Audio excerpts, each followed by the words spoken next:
જય હિન્દ, જય ભારત.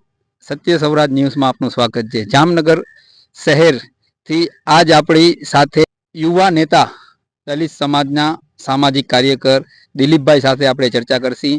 ચર્ચાનો મુદ્દાનો વિષય એ છે, ખાસ છે આપણા ભારત દેશમાં સંસદ સભ્યમાં અમિત શાહ દ્વારા જે બાબા સાહેબ આંબેડકર વિરુદ્ધ ટિપ્પણી કરવામાં આવી, તેનાથી ભારત દેશના બધા જ ધર્મના સમાજની લાગણી ડૂબાઈ છે. તો આપણે દિલીપભાઈ સાથે ચર્ચા કરશી કે આવનારા ટાઈમમાં તેનું આગામી તારીખમાં છે અને શું કહેવા માંગે છે, ચર્ચા કરશી. દિલીપભાઈ, શું કહેવા માંગો છો આ બાબત? પહેલા તો હું એ કહેવા માંગુ છું કે ડૉક્ટર બાબા સાહેબ આંબેડકરને જેને વાંચેલા છે, જેને સમજેલા છે, અને હું પોતે મારું વ્યક્તિગત એવું માનવું છે કે હું ડૉક્ટર ભીમરાવ બાબા સાહેબ આંબેડકરને બાબા અને સાહેબ સિવાય અમે આંબેડકર નામનો ઉપયોગ પણ ના કરી શકીએ, કારણ કે એને અપમાનજનક શબ્દ કહેવાય. એટલે બાબા અથવા સાહેબ તો અમારે આગળ લગાડવું જ પડે, ત્યારે એને અમે માન સન્માન અને આપી શકીએ. અને જ્યારે ભારત દેશના ગૃહમંત્રી જે ભાજપમાંથી, જે આરએસએસ માંથી આવે છે, એ અત્યારે ગૃહમંત્રી છે ભાજપના, અમિત શાહ, એને હું જરા પણ માન સન્માન ના આપી શકું, કારણ કે એ ડૉક્ટર બાબા સાહેબ આંબેડકરનું અપમાન કર્યું છે.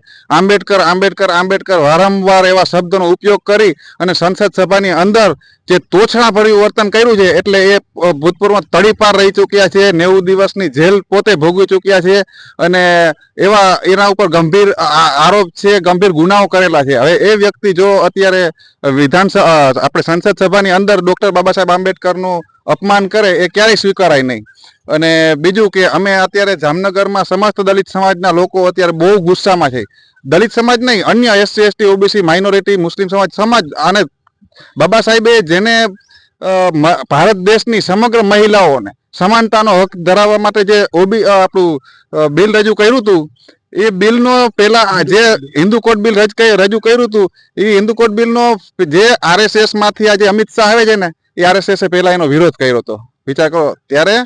અને બીજું કે એ જ આરએસએસ ના લોકો જેમાંથી અમિત શાહ આવે છે, જે રાષ્ટ્રીય સ્વયંસેનિક સંઘ છે, એ જ આરએસએસ ના લોકોએ ભૂતકાળમાં ડૉક્ટર બાબા સાહેબ આંબેડકરનું પૂતળું જડાવેલું છે.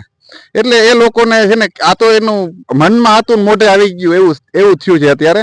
બાકી આરએસએસ અને ભાજપ એ દેશમાં ભાગલાવાદી હંમેશા જાતિવાદી ફેલાવે છે, ભાગલાવાદી ફેલાવે છે, અને ક્યાંક ને ક્યાંક સામાન્ય લોકોને, બધા વર્ગના લોકોને હવે આ ખાસ સમજવું જોશે.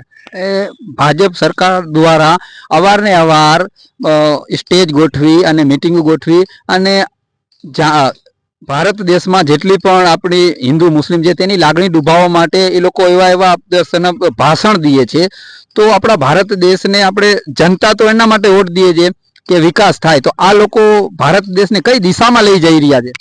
ચૂંટણી આ લોકો 4.5 વર્ષ ફક્ત ધર્મના નામે અને જાતિના નામે સ્ટેજ પ્રોગ્રામો કરશે, અને ચૂંટણી આવ્યાના 4 દિવસના નામે એને રામ યાદ આવી જશે. આ લોકોને ખાસ સમજવા જેવી વાત છે. અત્યારે આખા ભારતના, મેં કીધું એમ કે આખા દલિત એસસી ઓબીસી માઇનોરિટી કે સમગ્ર મહિલાઓ, જેને એમ લાગ્યું છે કે ડૉક્ટર બાબા સાહેબ આંબેડકરના કારણે હું અત્યારે પીએસઆઈ પીઆઈ કે જજ કે પાયલોટ બની ચૂકી છું, અત્યારે જે ગવર્મેન્ટ નોકરી અથવા કોઈ પણ ઊંચા હોદ્દા ઉપર છે, એ બધી મહિલાઓમાં પણ ગુસ્સો છે, કારણ કે આ ડૉક્ટર બાબા સાહેબ આંબેડકરની દેન છે. અને એને જ્યારે અમિત શાહ દ્વારા અપમાનિત થાય, ત્યારે અમારા અત્યારે સૌ લોકોનું એવું આયોજન પણ અમે કરીએ છીએ કે આગામી સમયમાં જામનગરમાં અને ગુજરાત લેવલનું બહુ મોટા પ્રમાણનું એક આંદોલન ઊભું થશે, જેમાં આગામી સમયમાં ભાજપ સરકારને બહુ મોટું નુકસાન પણ થશે. જો અમિત શાહ રાજીનામું ના દે અથવા માફી ના માંગે, ત્યાં સુધી અમે અત્યારે બેસવાના નથી. બહુ ગુસ્સો છે અત્યારે બધી પબ્લિકમાં. આગામી સમયમાં ફરી એકવાર ભીમા કોરેગાંવ વાળી ના થાય, તો હું આ ભાજપ સરકારને અને આરએસએસને ચેતવવા માંગુ છું કે અત્યારે બહુ લોકોમાં ગુસ્સો છે, અને આગામી સમયમાં ટાયર સળગશે, અમિત શાહના પુતળા સળગશે, ચક્કાજામ થશે, જેવા ગંભીર આંદોલન અને ઉગ્ર આંદોલન, જ્વલંત આંદોલન કરવાની અમે તૈયારીઓ કરી રહ્યા છીએ. જે આપણે સંસદમાં યુવાઓ નેતાઓની જરૂર છે, આવા નેતા કે જેના મગજ પણ ઠેકાણે ના હોય અને ગમે એ ધર્મ વિરુદ્ધ અથવા ગમે એ બાબા સાહેબ વિરુદ્ધ ટિપ્પણી કરે, તો આવા જે કરે છે તેના ઉપર કોઈ કાર્યવાહી, આ લોકોને ખરેખર સજા, વધુથી વધુ સજા થવી જોઈએ, અને સંસદમાં આ લોકોને બાયકોટ કરી અને આજીવન લાઈફ ટાઈમ બેન કરી દેવા જોઈએ. એવું તમને નથી લાગતું એવું કાનૂન લઈ આવવું પડે સંસદમાં? એમાં જનતાએ જાગૃત થવું જોશે, કારણ કે જનતાએ જ ખાસ ક્યાંક ને ક્યાંક અભણ અને અશિક્ષિત અને ધર્મના નામે રાજનીતિ કરનાર નેતાઓને જવાબ આપવો જોશે, એમને ઘરે બેસાડવા જોશે. આમાં તમે કે હું આપણે એકલા વ્યક્તિગત લડશી કેટલું કરશી, પણ જનતા જ્યાં સુધી મત દેવા જાય છે ને ત્યારે આવા જાતિવાદી મનુવાદી વિચારધારા ધરાવતા જે મહિલાઓની સમાનતામાં પણ મહિલાઓને સમાનતા મળે ને સ્વતંત્રતા મળે એમાં પણ એ વિરોધ કરતા હોય આરએસએસ ના લોકો, ત્યારે એને જાણવું જોશે કે આ ભાજપ એક આરએસએસ સંગઠિત પાર્ટી છે. આરએસએસ થી ને જે ભાજપ જીતે છે સૌ લોકોને ખબર છે. અને આરએસએસ ના વિચાર કઈ પ્રકારના છે, આરએસએસ ની શાખાઓમાં કઈ પ્રકારના ડોક્ટર બાબા સાહેબ આંબેડકરના વિરુદ્ધમાં, બીજી માઇનોરિટી મુસ્લિમ સમાજના વિરુદ્ધમાં પણ એ લોકો એવા એવા કાર્યક્રમો કરતા હોય છે. એટલે આ બધું બહુ જોવા જેવું છે. અને ક્યાંક ને ક્યાંક અત્યારે ખાસ કરીને આ લોકો દલિત વિરોધી છે એ એક જાહેર થઈ ગયું છે. ભાજપના એક પણ નેતાએ અમિત શાહે કરેલા નિવેદનનો કોઈએ પણ વિરોધ નથી કર્યો. અમને ખૂબ જ દુઃખ છે કે અત્યારે ખાસ કરી અને ભાજપમાં જે અનુસૂચિત જાતિ સમાજના જે ઓલા મોરચા ખોલીને બેઠા છે ને એ નેતાઓને પણ અત્યારે રાજીનામા દેવા પડવાની ખૂબ જરૂર છે. અનુસૂચિત જાતિ સમાજના જે મોરચાના નેતા બનીને બેઠા છે ને, જે ખાસ કરીને એ શેડ્યુલ કાસ્ટમાંથી આવે છે, એને અત્યારે રાજીનામું દઈ અને એના મોઢા ઉપર તમાચો મારવો જોઈએ કે અમારા જો મહાનાયકો, અમારા મહાપુરુષો જેને અમને સ્વતંત્રતા, જેને અમને જાનવરમાંથી ઇન્સાન બનાવ્યા, એ વ્યક્તિનું અપમાન થશે ને તો અમે ક્યારેય સ્વીકારવામાં નહીં આવે. અત્યાર સુધી જાતિ જ્ઞાતિના નાતે અમારું અપમાન થતું હતું, પણ અત્યારે હવે આ ડોક્ટર બાબા સાહેબ આંબેડકરનું અપમાન થયું છે, એટલે આ ક્યારેય સ્વીકારવામાં નહીં આવે. દલિત સમાજને અને મુસ્લિમ સમાજને ક્યાંક ને ક્યાંક હવે જાગવું જોઈએ. બીજેપીના નેતા દ્વારા અવારને અવાર મુસ્લિમ સમાજ અને દલિત સમાજના વિરુદ્ધમાં કાંઈક ને કાંઈક ટિપ્પણીઓ અને ભાષણ દેવામાં આવે છે. એ સત્ય છે? હું એક વસ્તુ ક્લિયર કહી દઉં કે હું ફક્ત દલિત સમાજ પૂરતો પણ સીમિત ના રહી શકું અને મુસ્લિમ સમાજ પૂરતો પણ સીમિત ન રહી શકું અને ફક્ત હિન્દુ પૂરતો પણ સીમિત ના રહી શકું. હું ભારતીય છું, પહેલા તો જેમ તમે પણ ભારતીય છો, અને હું આઝાદ ભારતનો સ્વતંત્ર નાગરિક છું. અને એટલા જ માટે ભાજપની તાનાશાહી સામે કે કોઈ પણ પાર્ટી હોય, કદાચ કાલ સવારે બીજી કોઈ પણ પાર્ટી બને તો એની જે તાનાશાહી વિચાર ધરાવતી હોય એના સામે કોઈ પણ નાગરિકે અવાજ ઉઠાવવો જ જોઈએ. ત્યારે જ આપણે સ્વતંત્ર ભારતના નાગરિક કહી શકીએ છીએ. એટલે આપણે કોઈ પણ જ્ઞાતિ જાતિ કે ફક્ત એક ધર્મ પૂરતા કે કાસ્ટ પૂરતા સીમિત નથી. પહેલા તો આપણે ભારતીય છીએ અને આપણે આનાથી વિશેષ હજી આખા આપણું ભારત એક થાય ને આપણે એ જ કોશિશ કરવાની છે. અને આવા મનુવાદી વિચાર બીજેપી તો ભારત તોડવાની જ વાતો કરે છે. તોડવાની વાત કરે છે તો શું કરે છે એનાથી? શું એને નુકસાન જ થાય છે ને. બીજેપી નો મુખ્ય ચહેરો છે અમિત શાહ, જોવા જાય તો ગૃહમંત્રી છે. એના જ હિસાબે મોદી સાહેબ આવ્યા. મોદી સાહેબનું એનું બહુ જૂનું આ છે, પણ એ બધાના વિચાર એક જ છે. આ તો એકના મોઢે આવી ગયું અને બીજાનું હજી દિલમાં પડ્યું જેવું છે. આને ભવિષ્યમાં કાઢવાની ખૂબ જ જરૂર છે. નાના માટે અમે ટૂંક સમયમાં એવું આયોજન કરી રહ્યા છીએ. જામનગરમાં સમસ્ત અનુસૂચિત જાતિ સમાજ, એમાં એસસી એસટી ઓબીસી માઇનોરિટી બધા લોકો આવશે અને ક્યાંક ને ક્યાંક બહુ જલદ આંદોલન થશે આગામી સમયમાં, જેમાં જામનગર ભાજપ સરકારને બહુ ગંભીર પરિણામ ભોગવવા પડશે. તમે જોઈ શકતા હતા જામનગર શહેરથી આ હતા દિલીપભાઈ, દલિત સમાજના યુવા સામાજિક કાર્યકર. દલિત સમાજના જીવરાજભાઈ ચૌહાણ સાથે, સામાજિક કાર્યકર સાથે પણ વાતચીત કરશે. તમારું કેવું શું થાય છે આવા સંસદમાં આવા ભાષણ? આ સારા લાગે? કોઈ આવા આ કઈ ટાઈપની ભાષા અને કઈ લેવલની સોચ છે બીજેપીના જે નેતા છે અમિત શાહ તેની? વાત કરીએ તો તારીખ 17ના રોજ જ્યારે રાજ્યના ગૃહ મંત્રીના મોટામાંથી જો આવા શબ્દો નીકળે, જ્યારે કે એક ફેશન બની ગઈ છે અને આંબેડકર આંબેડકર આંબેડકર, અને કે આટલું નામ તમે કદાચ ભગવાનનું લીધું હોત તો તમને 7 જન્મ સુધી તમને સ્વર્ગ મળત. અરે સ્વર્ગ તો તમને પણ મળી જાત. તમે કદાચ બારે બેઠા હોત ને ક્યાંક, અને ક્યાંક ને ક્યાંક જુનાગઢ જેવી જગ્યાએ બેસી ગયો તો તમને સ્વર્ગ મળત. પણ દલિત માટે, એસસી એસટી ઓબીસી અને કોઈ પણ ભારતના નાગરિકોએ જે સંવિધાન વાંચ્યું તેને ખ્યાલ છે કે બાબા સાહેબ શું છે. બાબા સાહેબ એક એવા વ્યક્તિ છે કે દલિતો માટે ભગવાન છે, અને તેને બધા અધિકારો આપ્યા છે જીવવા માટેના, કે જીવવાનો પણ હક જ નહોતો. જ્યારે બાબા સાહેબની આ સંવિધાનને લઈને અમે આજ પણ 2 શબ્દ બોલી શકીએ છીએ, નકર અમને બોલવાનો પણ હક નહોતો. ક્યાંક ને ક્યાંક આ ભાજપ દ્વારા ક્યાંક ને ક્યાંક જ્યારે જ્યારે નજીક ચૂંટણીઓ આવતી હોય ત્યારે આવા કોક ને કોક ટિપ્પણીઓ કરવામાં આવે.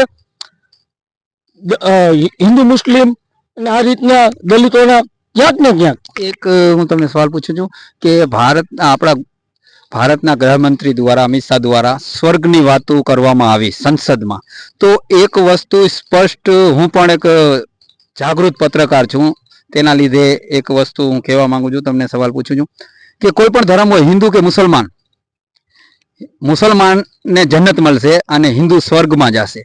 પણ ક્યાંક ને ક્યાંક અમિત શાહને એ ખબર નથી, ગૃહમંત્રીને, કે જે ભ્રષ્ટાચાર કરશે, જે કોઈની ગ્રાન્ટમાંથી માલ ખાશે, તેને સ્વર્ગ જન્નત મળશે.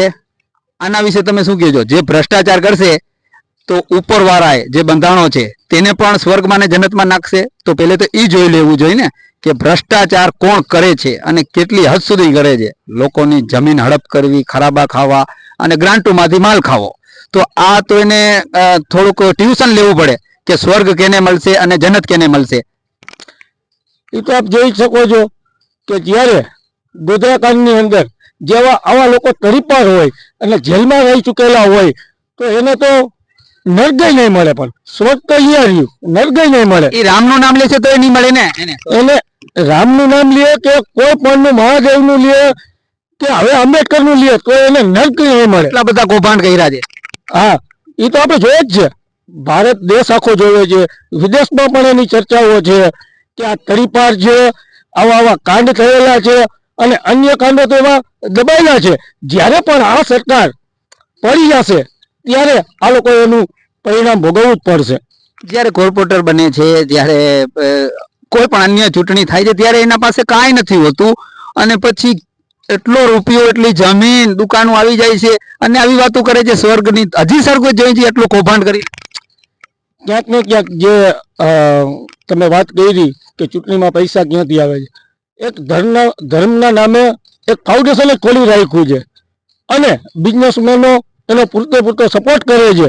જ્યારે મોટી મોટી કંપનીઓ દ્વારા આ પૈસાથી તે ચૂંટણીઓ લડી રહ્યા છે. દિલીપભાઈ ને આપણે એક સવાલ પૂછીએ. દિલીપભાઈ, જ્યારે આ લોકો રાજકારણમાં આવે છે, કોર્પોરેટર કે કોઈ પણ લેવલનો માણસ, ત્યારે તેના આગળ કાંઈ નથી હોતું, પછી એ ચૂંટાઈ જાય છે, પછી એટલો કરોડો રૂપિયો, જમીનો, મિલકત. તો આ રાજકારણ એક શું એવું જ લાગે છે કે મોટો અત્યારે ધંધો ને વેપાર છે ભારતમાં, કે ભ્રષ્ટાચાર થતું હોય તો જ આ પૈસાવાળા બનતા હોય?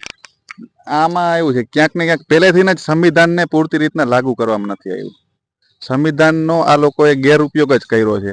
ભારતીય જનતા પાર્ટીએ જો સંવિધાનને સંપૂર્ણપણે લાગુ કરીને સંપૂર્ણપણે સંવિધાનના હિસાબે જ સરકાર ચલાવતા હોત ને તો આ ભ્રષ્ટાચારી નેતાઓ અત્યારે ભારતીય જનતા પાર્ટીમાંથી 99.99% જેલમાં હોત. એક તો વાત તમે માનો છો કે કોર્પોરેટર હોય કે કોઈ પણ ઉચ્ચ લેવલ હોય તેની પાસે આટલો રૂપિયો આવે છે ક્યાંથી? જે રાજકારણમાં બનાવી લે છે, આટલો મહેનત કરે તો બને ને. બધાને ખબર છે ભ્રષ્ટાચાર, ચોખ્ખે ચોખ્ખો ભ્રષ્ટાચાર. ગ્રાન્ટ સિસ્ટમ માંથી ક્યાંક ને ક્યાંક ભ્રષ્ટાચાર. 6 મહિનાના બનેલા પુલ પડી જાય છે તો એમાં ભ્રષ્ટાચાર ના દેખાય તો હવે શું? એમાં પેલા પુલ બનાવે ને એટલે એમાં લેબલ મારવું પડે કે આ પુલ ભાજપ સરકારે બનાવેલો છે, આનાથી થોડુંક દૂર હાલવું, આ ગમે ત્યારે પડી શકે એમ છે. અબજો રૂપિયાની ગ્રાન્ટો પાસ થાય છે, તેમાં બધાનો ભાગ પડતો હશે ને આ નેતાઓનો? હોય જ છે. ઘણી વાર એવા કૌભાંડો ખુલે છે. હમણાં જામનગરમાં જ આપણે તમે જોશો 2 દી મોર 20,000ની લાંચ લેતા પીએસઆઈ પીઆઈ લેવલના અધિકારીઓ પકડાણા હતા. જેલ થઈ. એક ભૂતકાળમાં 2010માં જે કંઈક 20-30,000ની લાંચ લેતા પકડાણો હતો એ અત્યારે જેલ થઈ. હમણાં કોર્ટનો ચુકાદો આવ્યો. આપણા દેશમાં આપણે જોઈ દિલીપભાઈ, તો આપણા દેશના એવા પ્રધાનમંત્રી એક પહેલા છે આપણા દેશના નરેન્દ્ર મોદીજી, કે જે દુનિયા આખી ફર્યા, દુનિયાના રોડ જોવે છે. રોડ ડાંબર રોડ કારા હોય, તેના ઉપર ક્રોસિંગ પટ્ટા હોય, પણ આપણા ભારત દેશમાં તો કઈ પટ્ટા પણ નથી, કારા રોડ જ છે. તો એ પટ્ટાના પૈસાનું પણ ભ્રષ્ટાચાર થઈ જાય છે. એ રોડ ઉપરથી નીકળવા માટે પણ જે આજુબાજુમાં જે ગરીબ વર્ગના લોકો રહે છે ને ત્યાં એ લોકો સફેદ કલરના પડદા મારવા પડે છે. સ્થાનિક અત્યારે નેતાઓને મોઢા ઉપર તમાચો છે કે જ્યારે પ્રદેશનો નેતા અથવા વિદેશનો કોઈ પણ નેતા આપણા જામનગરમાં આવતો હોય ને ત્યારે જે 7 રસ્તા સર્કલ થી આ જે ખોડિયાર કોલોની સુધીમાં જે આ સાઈડ વધુ ભાગે ગરીબ વર્ગના લોકો રહે છે, ઝૂંપડપટ્ટી જેવા વિસ્તારો હોય અથવા કોઈ પણ આખા ભારતમાં કોઈ પણ જગ્યાએ એનો પ્રવાસ હોય એટલે જે ઝૂંપડપટ્ટી વાળા વિસ્તાર હોય એને કવર કરી દેવામાં આવે છે. એટલે એ ક્યાંક ને ક્યાંક એની નાકામી છુપાવે છે, બધાને જાણ છે. અને વિદેશોના રોડ પર ક્રોસિંગ પટ્ટા હોય છે, આપણા દેશમાં કેમ નથી? ને આપણા દેશમાં એના પૈસા પણ નથી મૂકતા. તંત્ર દ્વારા એમાં પણ ભ્રષ્ટાચાર કરવામાં આવે. બધેમાં ભ્રષ્ટાચારી જ સરકાર છે. આ સરકારને મેન એનું મૂળ જ ભાજપ છે. આ તમે ભાજપને એકવાર હટાવી દેશે ને પબ્લિક, તો જ આમાંથી ક્યાંક આ પબ્લિકનો ઉદ્ધાર થશે. બાકી ભાજપ જ્યાં સુધી ચૂંટણી સમયે રામના નામ લઈને મત લઈ જશે ને ત્યાં સુધી કાંઈ થાય. જામનગર શહેરના આજુબાજુ ગામડાઓના રોડની હાલત અત્યારે કેમ કોઈ જોતું નથી? દિલીપભાઈ જોઈ છે, કોઈ અંતરા નથી, બધું જોઈ છે, પણ આખે આખા કાન કરી નાખે છે. દિલીપભાઈ હાલ હજી હમણાં એક જ એવો મુદ્દો બન્યો હતો કે જ્યારે જે રોડનું કામ ચાલી રહ્યું હતું, જ્યારે ભૂગર્ભ ગટરનું પેજવર્ક કામ, એ પેજવર્ક કામની અંદર જ્યારે વિરોધ કરવામાં આવ્યો, એ વિરોધ દરમિયાન અમે રોકી દેવામાં આવ્યું એ કામ એમ સમજો કે એને લાયક જ નહોતું, કે જે ડામર જે પ્રકારે નાખવું પડે એ પ્રકારનું કોઈ હતું જ નહીં. તો એ કામ રોકાઈ ગયું. હજી સુધી એની આગળની કોઈ કાર્યવાહી જ નથી, જેથી કરીને જે ઉપર સુધી બેઠા છે તે બધા લોકોને પૈસા મળે છે અને નાના વ્યક્તિઓ જે છે અને જે એ વિરોધ કરે છે તેનો અવાજ ક્યાંક ને ક્યાંક દબાવવામાં આવે છે. તમે જોઈ શકતા હતા, આપણે ચર્ચા કરી દલિત સમાજના સામાજિક કાર્યકરો સાથે. એક હું આ મીડિયાના માધ્યમથી આખા ભારત દેશને એક મેસેજ દઉં છું કે કોઈ પણ ગ્રાન્ટ હોય એમાં ભ્રષ્ટાચાર કરશે, ચાહે હિન્દુ હોય, ચાહે મુસ્લિમ હોય, ચાહે સરકારી અધિકારી હોય, મોટો લેવલનો કોઈ પણ હોય, જો ભ્રષ્ટાચાર કર્યું, ખોટું કર્યું, તો તેને મુસ્લિમ હશે તો તેને જન્નત નથી મળવાની, અને હિન્દુ હશે તો તેને સ્વર્ગ નથી મળવાનો. એટલે ક્યાંક ને ક્યાંક આપણા ગૃહમંત્રીને હજી પણ થોડુંક ધર્મ વિશે જાણી લેવું જોઈએ કે સ્વર્ગ કેને મળશે અને નર્કમાં કોણ જશે.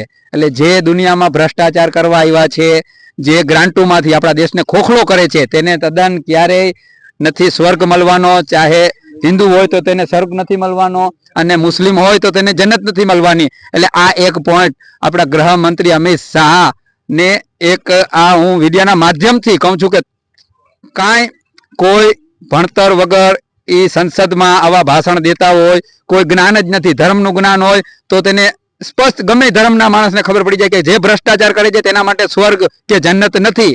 આ અમિત શાહની આપણા ગૃહમંત્રીની તો પણ એને ખબર નથી. આ એક બહુ અફસોસજનક વાત કહેવાય કે ગૃહમંત્રી દ્વારા તેને કાંઈ બોલતા આવડતું નથી, અને જ્યાં હોય ત્યાં સંસદ સભ્યમાં બાબા સાહેબના વિરુદ્ધમાં ટિપ્પણી, મુસ્લિમ ધર્મ, તમારા આગળ બીજું છે શું? તમારા આગળ કાંઈ વિકાસની વાતો હોય, રોડના ક્રોસના પૈસા પણ ભ્રષ્ટાચારમાં, જામનગર શહેરમાં ક્રોસના પટ્ટા, કલરના પૈસા પણ ખાઈ જાય છે. તમે કઈ લેવલે વાત કરો છો? તમે ઉતરી અને કોઈક મુસ્લિમ એરિયામાં, કોઈક દલિત એરિયામાં પ્રધાનમંત્રી, ગૃહમંત્રી, પછી આપણા ભૂપેન્દ્રભાઈ પટેલ ક્યાંક મુસ્લિમ એરિયામાં, દલિત એરિયામાં જાઓ તો ખરી, વિકાસ ક્યાં થયો? તમારા પાસે દુનિયા ફરવાનો ટાઈમ છે, આખા દુનિયા, વિદેશ, ઇન્ડિયા તો પેલા પૂરું ફરી લ્યો. એટલે આ એક મોટો ચર્ચાનો વિષય છે. જનતાને હવે જાગવું જોઈએ કે આ લોકો દુનિયા ફરે છે, પણ ભારત ફરવાનો કોઈને ટાઈમ નથી, ઉતરીને જોવાનો કે રોડ કેવા છે, ઇમારત કેવી બને છે, પુલ કેવા બને છે. એટલે જામનગરમાં અને આપણા ભારત દેશમાં જે ભ્રષ્ટાચાર થાય છે એની પાછળ સચોટ સત્ય ઉજાગર કરતી આ વાત છે કે રાજકારણનો પૂરેપૂરો આમાં હાથ સામેલ હોય, એના વગર ભ્રષ્ટાચાર થાય જ નહીં. જામનગરથી Satya Sauraj news, bureau chief Mustak Qureshi, Jain.